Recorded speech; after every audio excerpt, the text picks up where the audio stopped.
আজ সকাল থেকেই আমাদের এখানে শুরু হয়েছে তুমুল বৃষ্টি। যদিও গতকাল রাত থেকেই শুরু হয়েছে।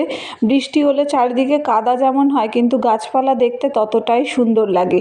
আর মেন সমস্যা হচ্ছে এই বর্ষাকালে জামা কাপড় শুকানোর। আমাদের বাড়িতেও চারিদিকে জামা কাপড় ঝুলছে। এতগুলো মানুষের জামা কাপড় মেলবো কোথায়?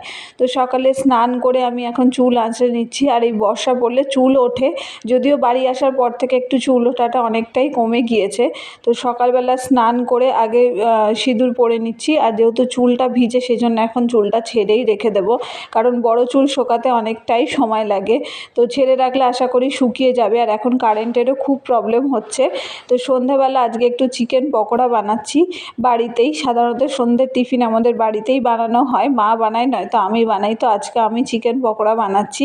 আজকে ভিডিওটা কেমন লাগলো অবশ্যই কমেন্টে জানিও। আর ভিডিও ভালো লাগলে আমার চ্যানেলটাকে সাবস্ক্রাইব করে দিয়ে পাশে থেকেও। দেখা হচ্ছে পরে ভিডিওতে। সবাই ভালো থেকো।